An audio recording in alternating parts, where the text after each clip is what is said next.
Hello, my friends. Jerry Rosa here in the Rosa Stringworks Workshop. Almost. Almost, that is, I almost forgot. I get so busy. I get so much on my mind, and I'm thinking about so many things. Yeah, this morning, all my thoughts just kept going back to this mandolin that we're going to talk about and tell you about all the woes on that. But my wife goes, "Don't you have your shop talk this morning?" And it was 7:45. And I went, oh my goodness. Fortunately, things are set up fairly well now, so it's not too bad on the mechanical side of it. So I just had to, schedule a stream and then make it happen. So I didn't get a lot of planning ahead of time, though, for some of the things I might have included. But good morning there. It looks like there's already 28 viewers on, so that's good. I appreciate it. Beautiful Table Rock Lake. Well, my friend Leon would like to come down there and visit. he has a bass boat. He's always going to the different lakes. Table Rock Lake is one of them. And he goes to Lake of the Ozarks more often, actually, because that's where he had a place for many years. Travis the Fixer, Tanya Lewis, Glenn Snyder, and Gordon Bartlett are on here. Those are the first ones. And Gordon's from Buckhorn, Ontario, Canada. Well, welcome to all of you and the rest of you that I can't see right now. Yeah, I did. I truly almost forgot about it this morning. But fortunately, my wife reminded me, albeit with only 15 minutes to spare.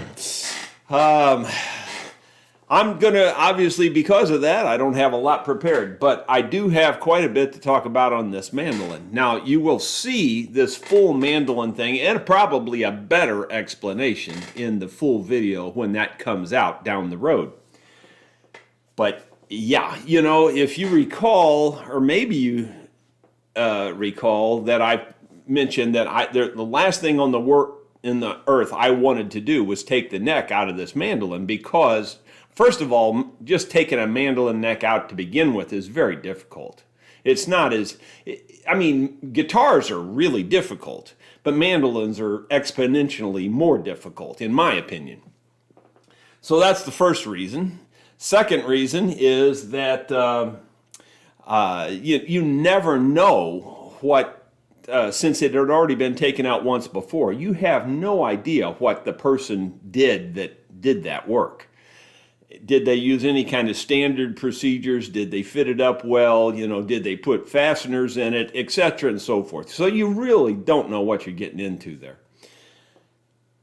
And I must be psychic because, yeah, now that I'm going deeper into the neck issues on this mandolin, yeah, they didn't follow what I would consider to be standard procedures whatsoever. And because of that, I'm not exactly following standard procedures now to fix it again. You have to understand, first of all, this is not what I would refer to as a high-end mandolin. It's not valued in the thousands upon thousands of dollars. Therefore, we have to fix it as economically as we can fix it. And that's what I'm trying to do. Now, you have to also understand that a lot of you are going to disagree with me completely and just say you're a hack. You don't know what you're doing. And I say it's okay if you do certain decisions, and you have to make the decisions that are in the customer's best interest and that will make the instrument play again in the long term. So that's what I'm about to show you here. Oh my gosh. Well, first of all, let me tell you that I had it, what I thought was completely done, because, I had monkeyed with the neck, and as far as I could tell, that neck was solid. It wasn't moving at all. And I really thought that I didn't have to mess with the neck. It was just a setup issue. In other words, I had to put a wedge in there to raise up the bridge so that we could get the proper bridge height. And so I put a wedge in there under the fingerboard and got that all done. And you can see that you can barely even tell that it's in there. It's in there, of course, and that putting strings on it. It seemed perfect. And for the first 45 minutes, it was basically perfect. And then all of a sudden, as I'm, I have to keep retuning it, and I'm going, what's wrong? It keeps dropping in tune. And then I noticed that the crack had opened up back here on this heel. It had opened up. And it hadn't opened up a lot, but you could see it was open. And I mean, when I say opened up, it was only opened up like, probably a half a millimeter. It was just a little bit. So I knew right then and there that the neck joint wasn't good enough. And my, guess was that they probably didn't have the neck, the dovetail fitted tightly into the socket. And, in other words, they probably had a very loose fit and just dumped glue in there and let glue fill up all the voids. Well, depending on what kind of glue you use, well, let me just back up the truck and say that that's never good. You never want to just fill up the voids with glue. That's not going to be a good joint. I don't care who you are, what you think you know, that's never a good joint. So, but depending on what kind of glue you use, you're going to get different reactions. If you used hide glue, for instance, you could fill up the joint and it would probably last a while, but eventually it would snap. It would just crack and break.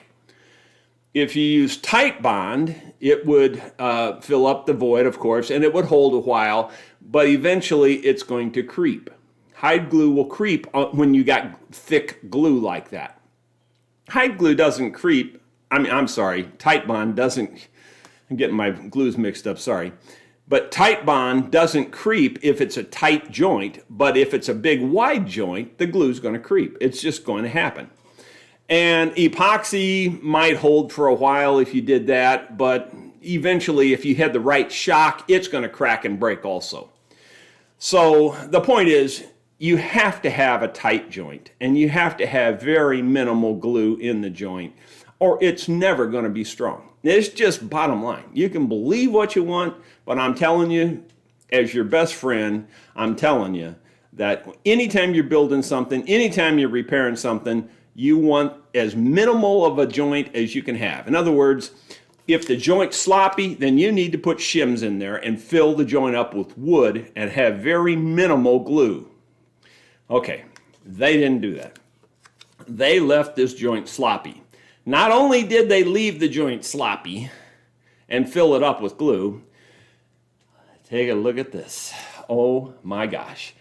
I took this heel cap off that was right here, and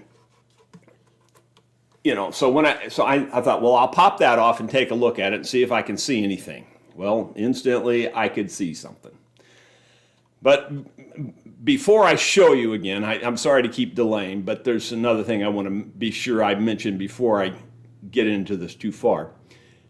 I blamed cutting this tab off on whoever repaired the neck.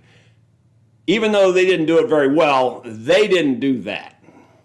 They did not cut this tab off. This tab that typically is on the back of a mandolin that goes out over the neck heel, that is where this neck gets about 50% of its strength, if not 2/3 of its strength, 66% of its strength. That tab keeps this lever from pulling forward.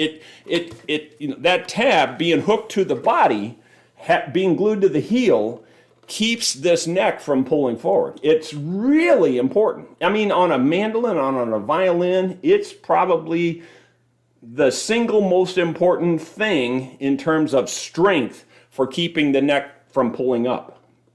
Even if the glue joint is good and tight and everything, this adds a ton of strength so that it can't creep up like that or bend the whole body or anything. I mean, it just adds a ton of strength.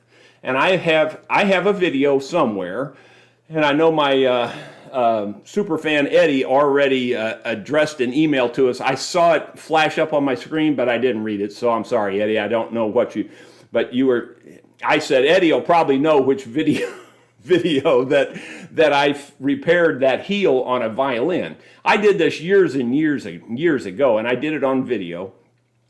That's what I intend to do here, is to repair this heel and put a new heel on here to strengthen this neck so it can't pull forward. So that's what I was doing when I took this cap off. I thought, well, I'm going to have to take this cap off anyway in order to repair this and make a dovetail joint in here and hook this body back to this neck. That's what I knew I was going to have to do. All right, so now we're ready to show you the damage. You pop this off, and instantly you can tell that don't look right. You're going like, that should have been solid. And I'm going, why is that weird looking like that? Well, when you look at this, you can see this big, giant, gaping thing. Now, I will admit, I actually cleaned the hole up, so I made it even a little bit bigger, but it's just because it was all jagged and it was a mess. So I cleaned it up just to get to solid wood. But you can see it's a giant hole, and it goes all the way down inside here. And so all of that cavity in there where the dovetail joint should be tight is just big open void.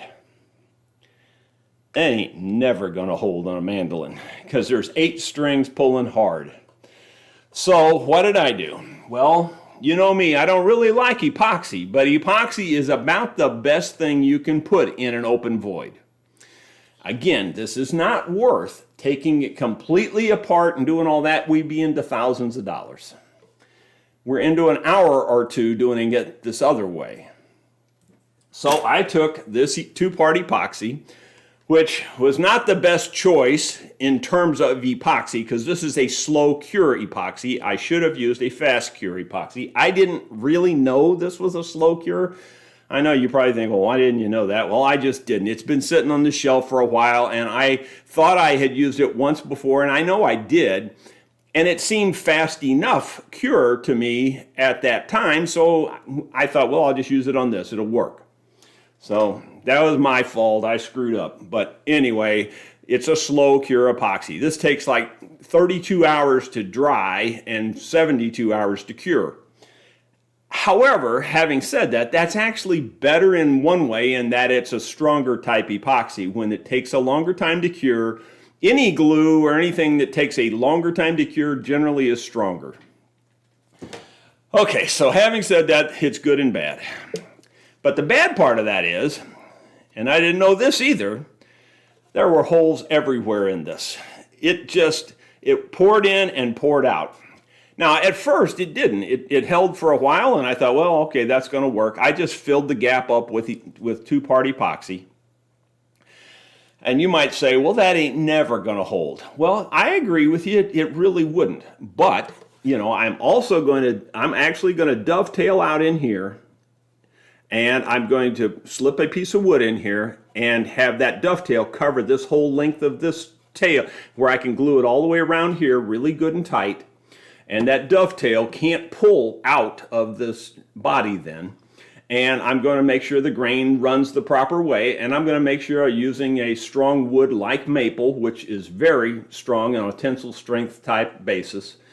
It's going to be very strong. It's going to be just as good as if it really had the original tang. It doesn't have the original tang because from the factory, they didn't put a tang on this. They bound it all the way around. That was really dumb to begin with. That was the dumbest thing yet. Yeah, anyway.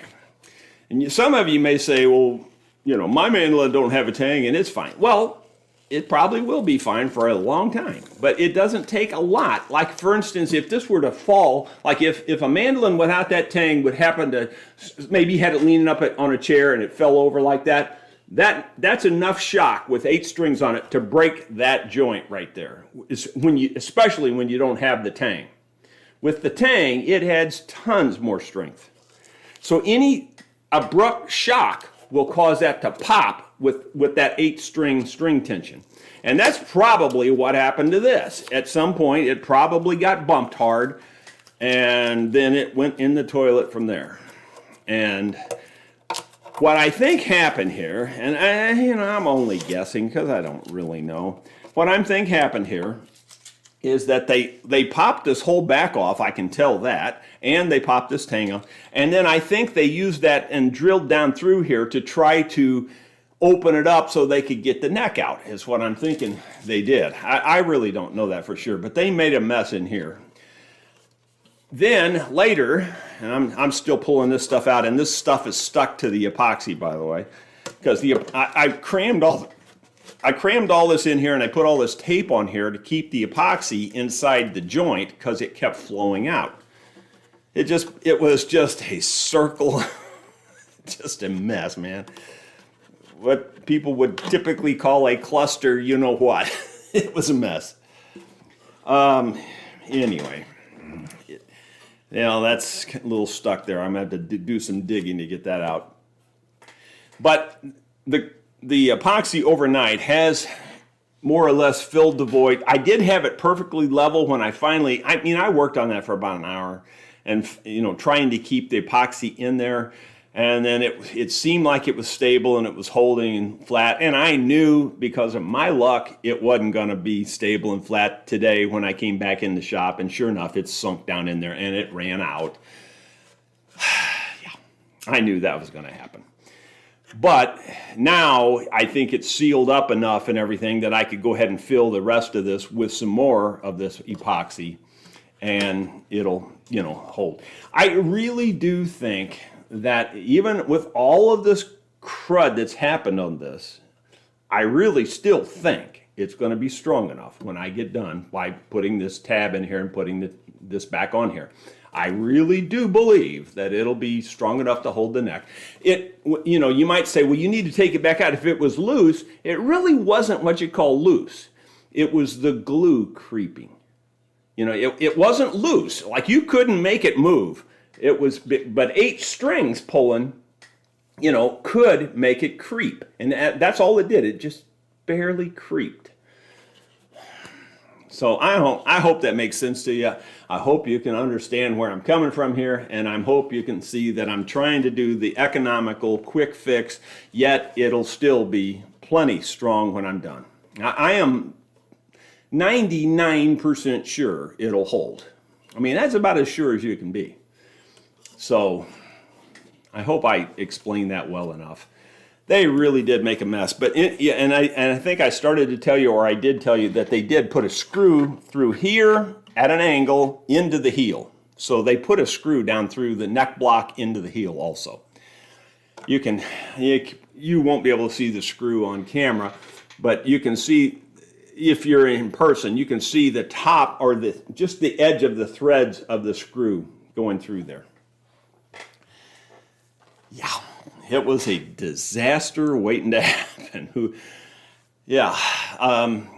Another thing that, this reminded me again of that Martin factory tour. You know how you've heard me say before, whenever you get the urge to glue random bits of wood up inside your instrument, fight it with all your being.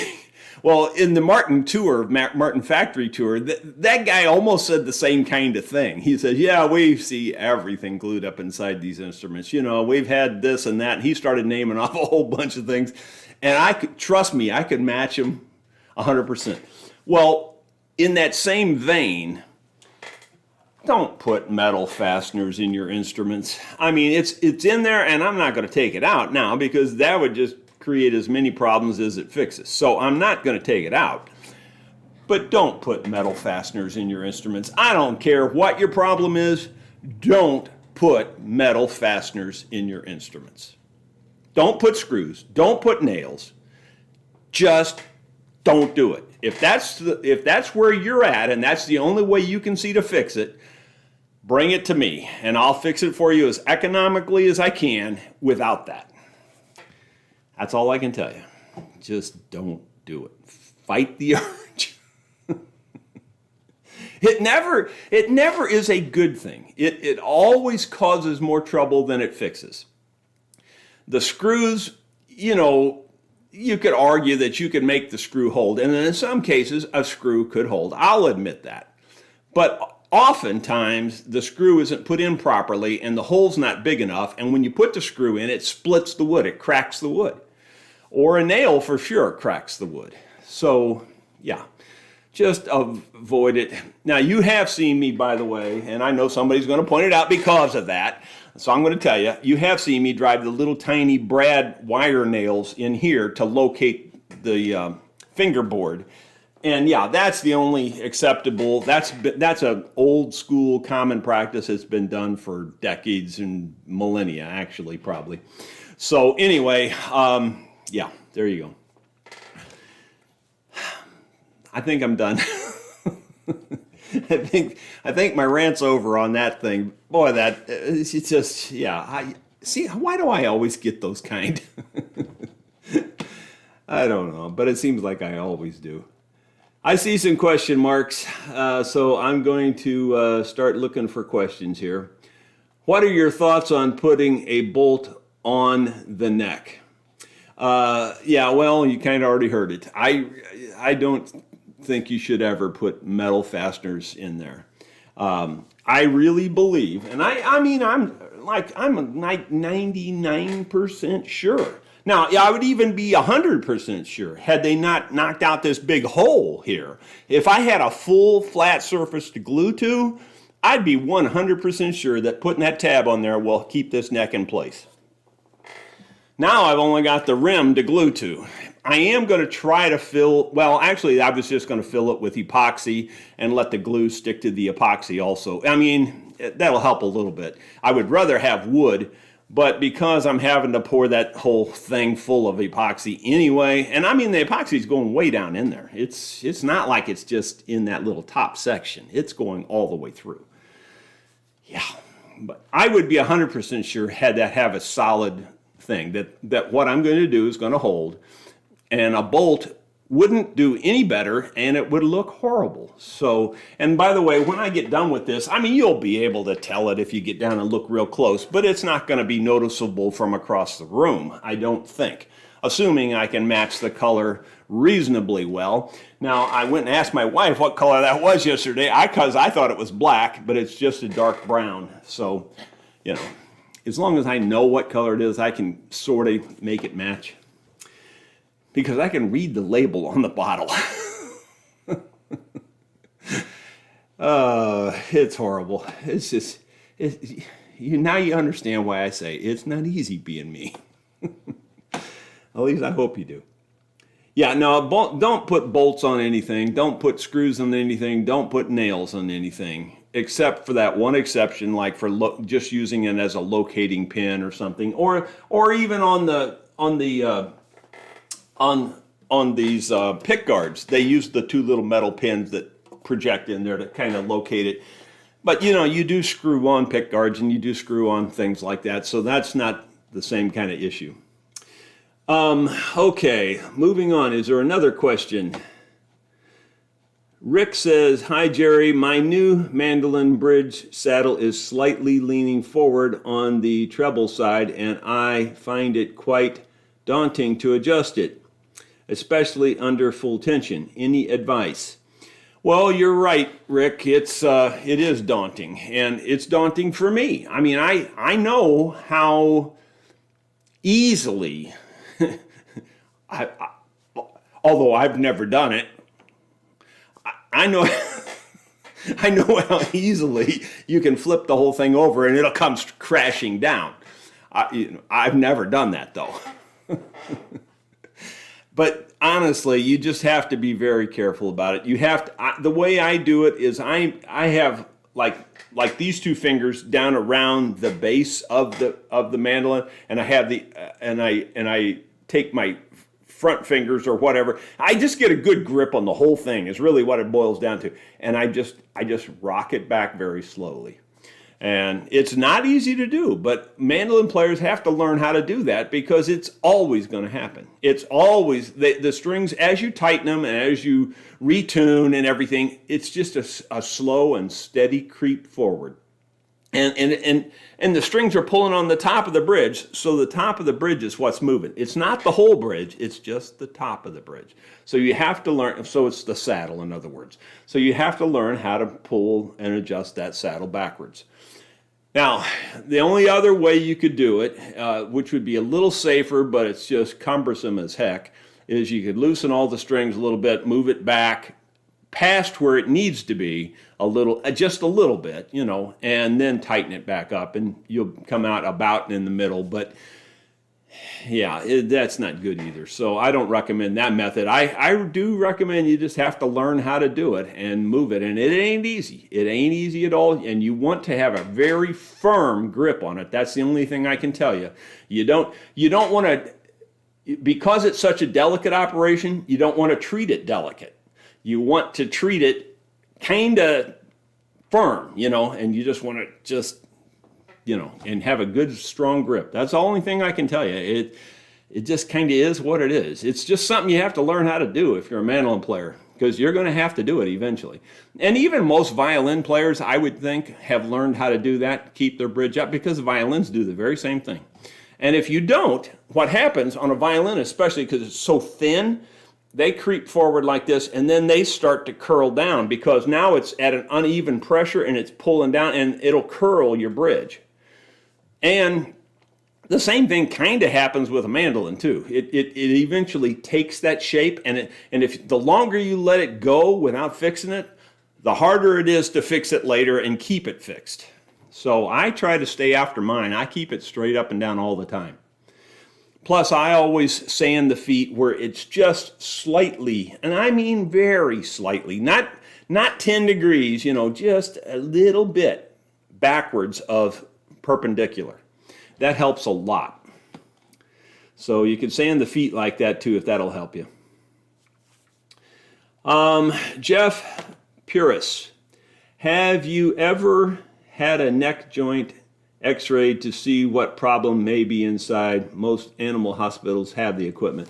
No, Jeff, I haven't ever gone to that extreme. It would be handy, obviously, to know that, and maybe if I was working on a $250,000 Lloyd lower and I really knew I was going to have to take it apart, that might be worth doing. But on your average instrument, it's just not what I would think of as practical. But I mean, it just depends on who you know and whether you have access to it. If you had access to it, it'd be handy, but I don't. And out here in the country, it's 20 miles to the closest vet, and most of them won't do anything anymore. I mean, it's just crazy how things have changed. Alan Dust, any way to dye or color a bone saddle to either dark brown or black? Yeah, I do it all the time. You can just take your black dye and it'll dye the white bone black. But there's a lot of people that are so traditional, they want that bone turned black. Me, personally, I prefer to leave it white. It stands out and it looks different, and, I don't mind standing out a little bit. But I guess maybe I'm just used to the look, and I don't have a problem with it. But I know there's lots of people that are so traditional that they just can't stand it unless it's black. And that's perfectly fine. If you want to dye it black, feel free. There's the Phoebing's leather dye, black will turn it perfectly black, or you could even use a Sharpie or something like that, and it'll do a pretty darn good job. So, yeah, you can do that. But me, I leave them white on purpose. I purposely want them that way. So you can do what you want. I don't see any more questions here, and I don't have a lot prepared, as you already know. I'm looking around to see if there's anything else. I do this almost every shop talk. I look around the shop and I try to think, what else could I cover with these guys today that I haven't covered already? And I've covered everything. I really have. There's very few things that I've left on the shelf that I haven't covered. In fact, I can't think of anything, really. And that's where I'm at. That's my problem. Tea, by the way, in case you're wondering. Iced tea with a little bit of lemon in it.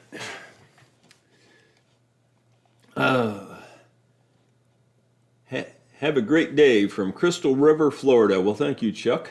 I appreciate it. Let me think here. What I'm planning to do later today, and I may video this if some of you I think are interested. If you recall, on my Bobcat, I took the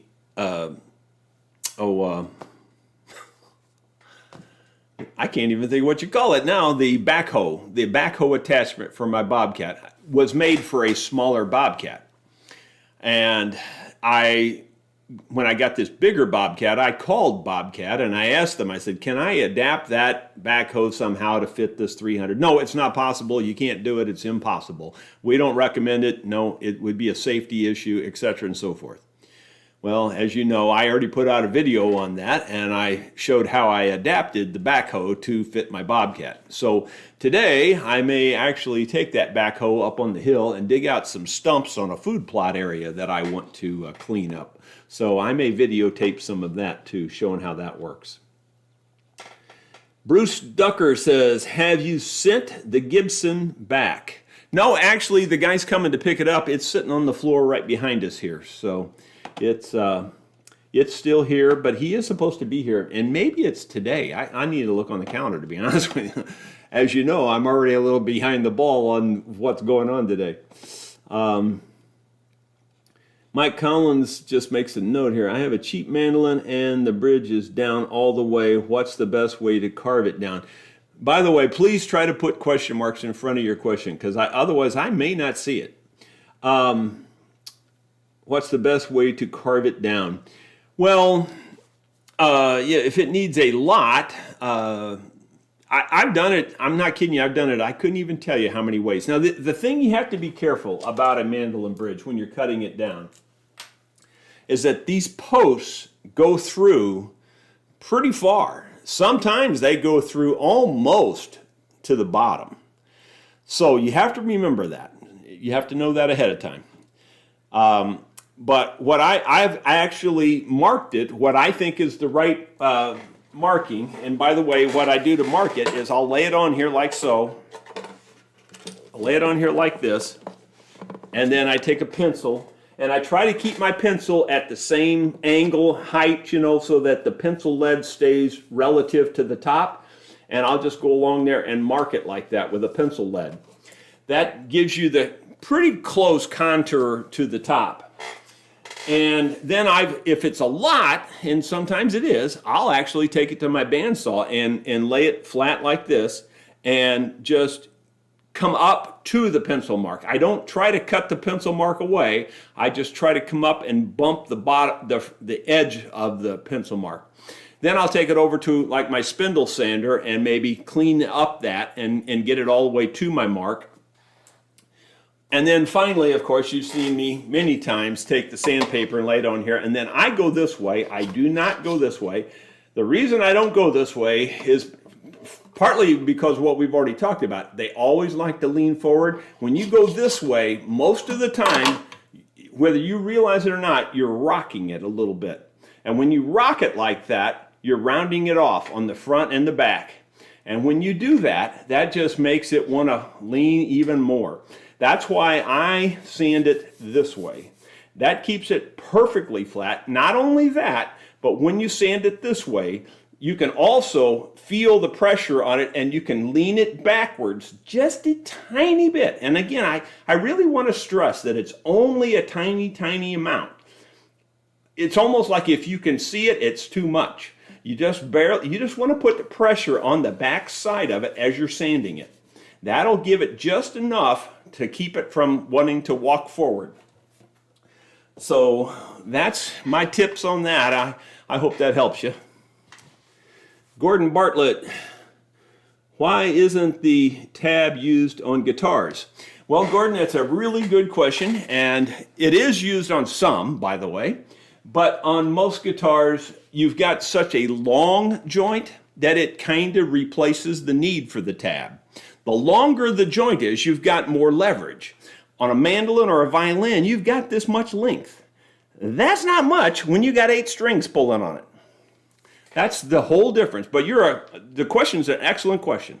But that is the exact black and white reason, is that on a long-bodied guitar, you've got a long neck and a long joint, and you really have pretty much fixed your problem by that.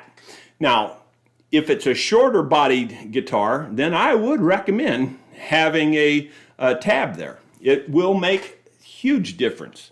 And if you're building it from scratch and you want to put some insurance there, put the tab there and you'll have that additional insurance. You know, it really makes a difference. It really does. So I hope that answers that question. Lloyd says he's checking in a little late. Well, not much later than me. By the time I got down here to the shop, I think I had 11 minutes left to get this going. Travis the Fixer, what are your thoughts on getting a acoustic guitar to play louder? Good question. That is a good question. Well, to play louder, things have to be solid. Believe it or not, they have to be solid. Now, they also have to vibrate well. It's two contradicting thoughts, if you will. You also have to think in terms of transferring sound into the top as efficiently as you can without losing some of that vibration on the way into the top. All of those things are critical. So the first thing is using really good material, And I mean, you don't say whether you're taking a regular guitar or whether you're building one from scratch, but I'm assuming you're talking about modifying a guitar you have. Well, in terms of modifying a guitar, there's not a whole lot you can do, but there's some things. And one of them, of course, would be to use a good string. And for my money, it's always going to be a phosphor bronze string. And in the proper gauge for your guitar, whether it be medium or light, or a custom light or something like that. Phosphor bronze is going to give you the fullest volume and the clearest tone. Coated strings are great for the length of time, if you want to use your strings a long time without changing them, the coated strings are probably the way to go. But if you're not so concerned about that, the phosphor bronze is going to give you a better sound. It's going to be louder, it's going to be clearer, going to be crisper. The coated strings, for me, I can hear the difference instantly because I change strings more than just about anybody you're going to run into. I'm constantly putting strings on. And when I put coated strings on, I can hear a deadness immediately. It's not significant, and most people wouldn't necessarily hear it, but I hear it immediately. So I already know you're starting off below the mark that you could hit. So a good, clean phosphor bronze strings is probably your best bet. Your second bet on a guitar you already have would be to put in a good fitting bone saddle. And the longer the saddle, the better. In other words, if it's a real short saddle and you have the ability to lengthen it, I would lengthen it and make it a longer saddle. You'll be surprised how it'll help spread the tone out. But the most important thing is that saddle fit really snugly into the slot. You do not want a flopping type saddle because that will cause your bridge to crack and break. And when it starts to lean, then you're deadening that sound transfer. The strings can't, if you get it straight down, bingo, that sound's going straight into that top. You get it like this, now it's kind of doing this into the top, and it's not transferring the sound perfectly straight down vertical. That's very critical in my opinion also.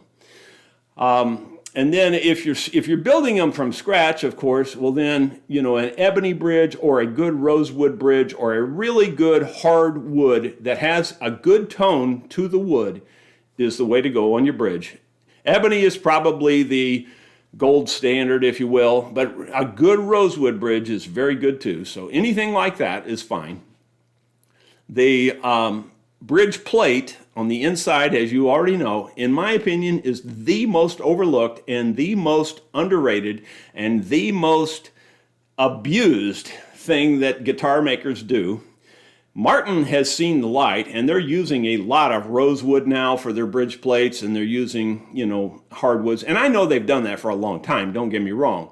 But a lot of them use just some piece of maple, which is, it's good. I don't mean maple's bad, but it's not a tone producer like the hardwoods are.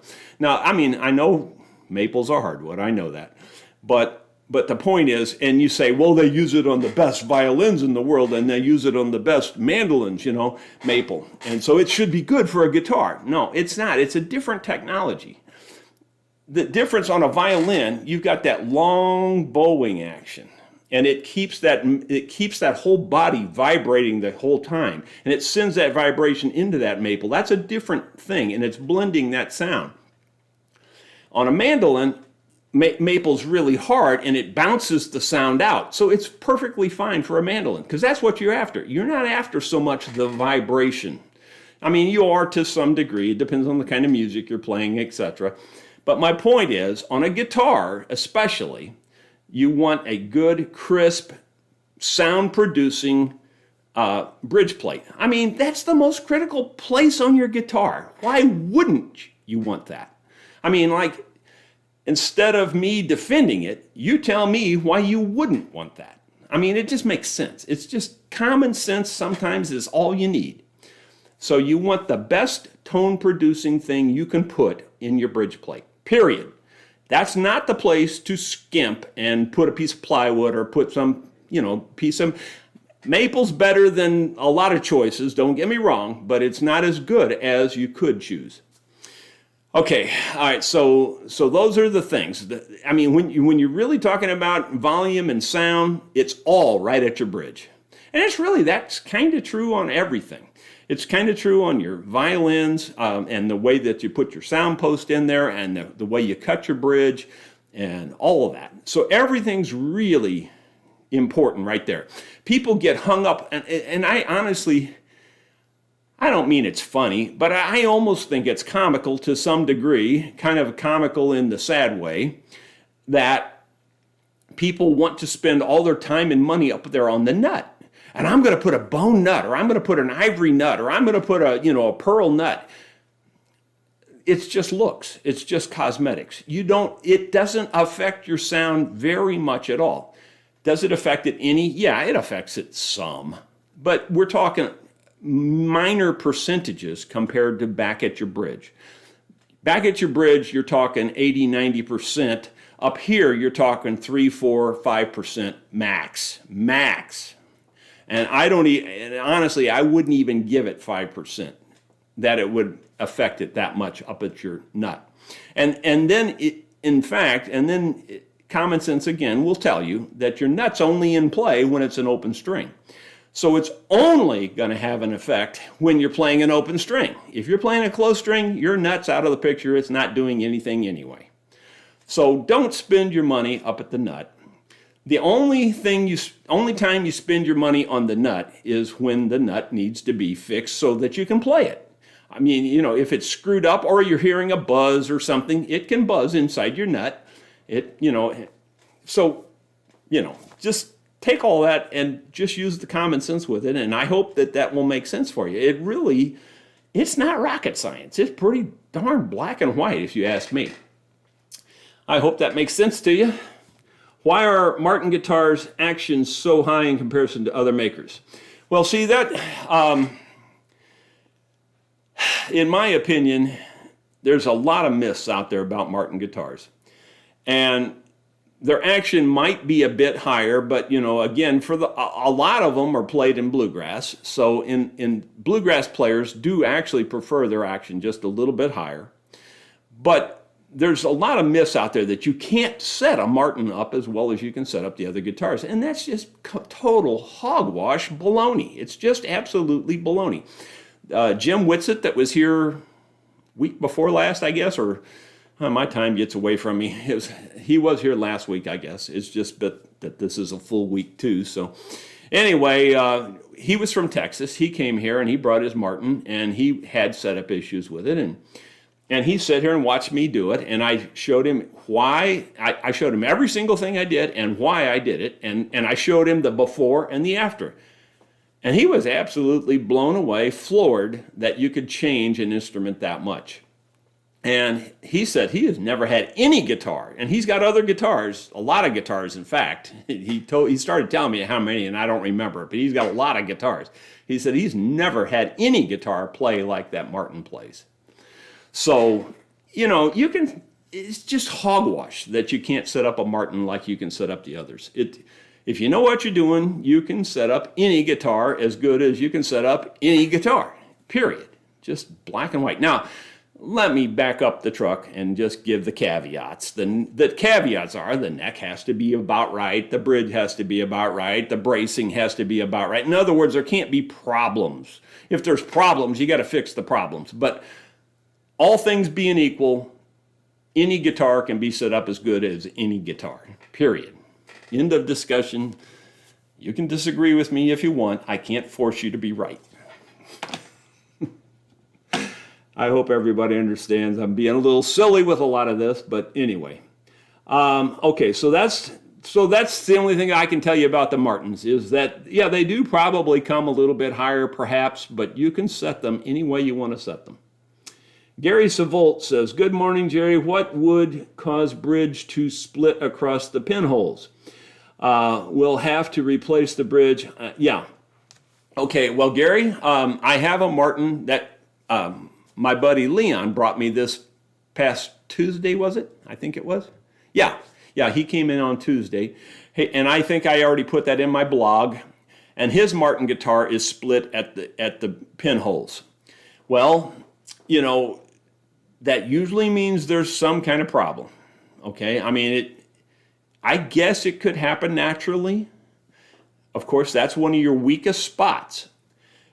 So again, common sense kicks in with me and says there's some reason for that.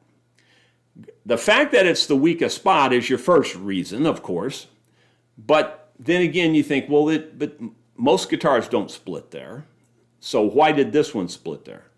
And so when I started looking inside his, I found two fairly main problems. One is the bridge plate inside his Martin D28 is really a small bridge plate, and it's made out of maple, and that would probably be okay, except that it's so small, number one, and number two, that it's really splintered and gouged out, and it's just really ugly on the inside. It needs to be replaced anyway.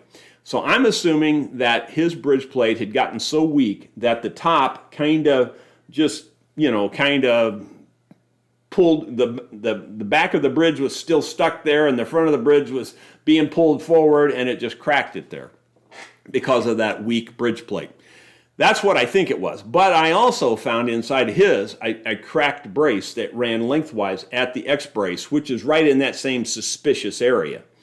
So, and then there was quite a bit of hump in the back of his guitar. So I would check all of those kinds of things on yours. If you think if that's cracked, you may be just putting a, lipstick on a pig thing if you just replace the bridge without looking in there and seeing if there's other damage. And you have to look close. I looked inside his Martin there for 5 or 6 minutes before I actually saw the crack running down that brace. And it's a hairline crack, but it's there. And he could see it too, so he knows it's there too. So you got to really inspect them closely. Generally, there's some reason why it happened. It's not typically just a natural thing. I mean, it could be, but it's not typically a natural thing. So that's the best I got for you. I hope that helps you.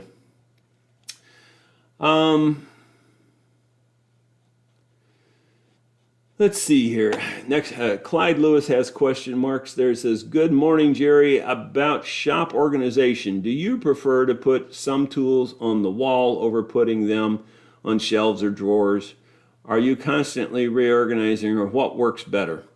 Well, Clyde, I think the things I like, the things I used the most, the things that I use just constantly, like my fret file and my recrowning file, and, those kinds of things, the single-edge razor blades and all of those kinds of things, I want them within arm's reach on my bench.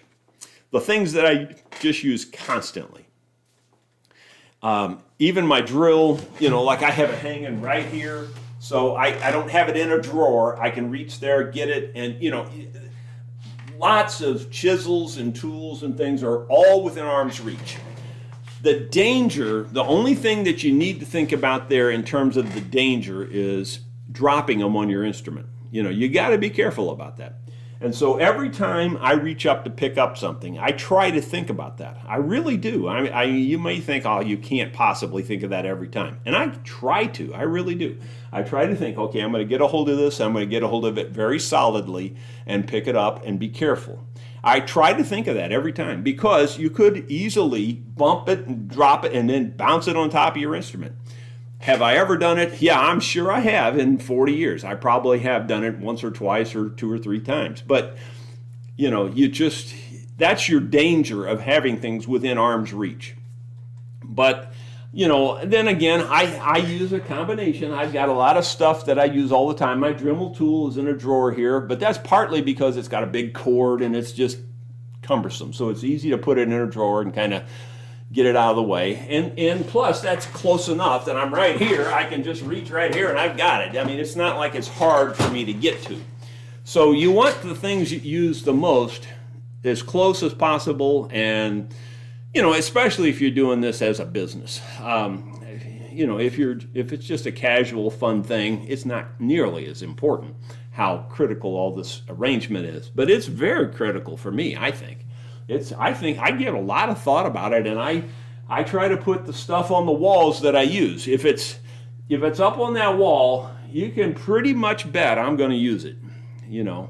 There's a few things up there that don't get nearly as much use. Like I have my fret end nippers. I mean, I don't replace that many frets, but they're right there and they're handy and I can get to them when I need it. So things like that. I mean, that's about all I got. Hope that makes sense. But I do use a combination. I do use drawers too, and I think drawers are great. Shelves are okay. The problem with shelves are they get messy really fast, I think. I mean, like even this, I've gone through this, believe it or not. I know it's kind of anal retentive. I've gone through that, once or twice in the last 3 or 4 years, and I've reorganized all the wood, and I put where I can find it. In other words, because for me, I'm always needing a little piece of some kind of specific wood.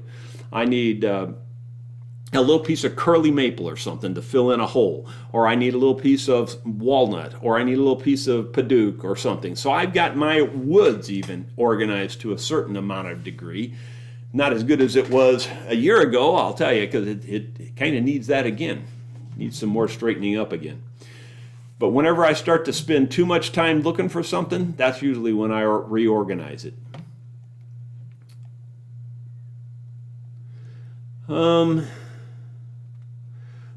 Carlos says the video and audio quality is very good. Well, I'm glad to hear that, Carlos. Thank you very much. I appreciate that. It's good to know that every once in a while so that I can tell if we're doing the right thing. It's I think, pretty good now. I think I've got it as optimized as I can personally optimize it on my end. Now I'm actually holding out a tiny bit of hope that the electric company will come through with the fiber like they're predicting. But my guess is, because I'm such a remote spot here, I'll be one of the last to get it. Even though they're going to be bringing it across within a half a mile of here, so I don't know, maybe less than that even. Concerning bridge plates, wouldn't it make a difference whether it was made from soft or hard maple and whether it was riff or quarter sawn? Well, sure. Everything makes a difference to some degree. I don't disagree with any of that, but maple in itself is just not as resonant. Period. You can believe what you want, but it's just not. You can hold up. The reason you can, I got no reason to lie about it, first of all. It won't make me any money. It won't make me any richer. It won't make me any better looking if I lie about maple. Maple's a good wood for a lot of things. It's got its place, but it's not the best tone producing wood. My point is just that simple. Why use maple when you can use a better tone producing wood? It's just that simple. You can take, all things being equal, get a board exactly the same size. Get a piece of maple, whatever the dimension is. Doesn't matter what it is. Then get a piece of padauk, the same dimension. Tap on the two of them, and I won't have to be explaining this to you. You'll go, oh my gosh, listen to that Paduke. It goes tong, and you can hear it just ring. And then you tap on the maple, and it will ring a little bit. It'll go tong, like that. It's just dead in just within a few seconds. It's just tong, like that. Where the Paduke will go tong, and you'll hear it ring like that. It's just that simple. It ain't rocket science. Again, it's just black and white common sense. And sure, all of that matters about how you cut it, the species of wood, all of that stuff matters. But the bottom line is, if you pick it up and you tap on it and it sounds really good, use it. There you go. And there's no reason why you can't compare woods all the time. I do it all the time. Kenneth Ennis, have you ever heard string pins that were not grooved? Yeah. In fact, it was this week. Who was it? Was it Jim last week? It may have been last week. I was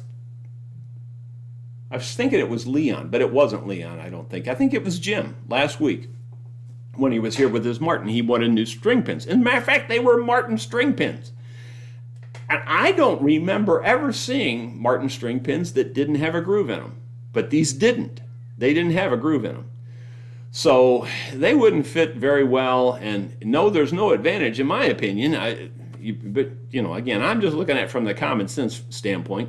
So on his pins, on Jim's pins, I just took my Dremel with the little ball-end router and just knocked a groove in each one of his pins. And then, by the way, I also, as you know, I always bevel the very end of the pin back too, so that it won't sit on that ball. But I took his pins and I put a groove in every one of them. And Jim Whitsett, I'm sure, is probably watching this, so he knows for sure. I mean, he was sitting here watching me do it, so I can't lie about it. Yeah, so yeah, it does happen. They do show up that way every once in a while, and I don't know why they're made that way. I do not like them without the groove. I like them with the groove. It makes the setup so much better and so much more concise. So that's why I like the groove. There you go. Well, it looks like we're just about out of time. It's 8:57 already. If anyone has one last question, we'll go with that. And I don't see one right now, but if anybody has one, throw it in there real quick. I hope you all are having a good day. We got 170 viewers. That's pretty good. Not as good as we did at one time. We were getting over 200 pretty regularly, and I think one or two times we got 300. So, but maybe we'll get them back in vogue now that the quality of the video and hopefully the audio is a little better too. Lloyd DeSalt, what are your feelings on the use of zero frets on stringed instruments? Well, I'm not a big fan of it, Lloyd. I will tell you, for your novice builder, for your first-time builder, I guess you could say, a zero fret is probably the easiest way to set it up, because, and it's not so much that it's the easiest in the sense, but it would just make it more foolproof for your novice person. The reason a factory would do it is because they don't even have to think about it. It's going to just do it for them, and they don't have to pay a setup person to get that first fret right. So that's why that would be the only advantage, in my opinion. I much prefer the regular type setup. It is a little more cumbersome, it's a little more difficult, but I much prefer a nut setup rather than a zero fret setup. I had another thought on that, and it's escaped me. If it comes back to me, I'll come back to that, but right now I can't think of it. Well, it looks like a bunch of questions popped in here all of a sudden. Travis the Fixer, do you think wood string pins deaden the sound? Not so much, Travis. There's a lot of people talk about the different bridge pins.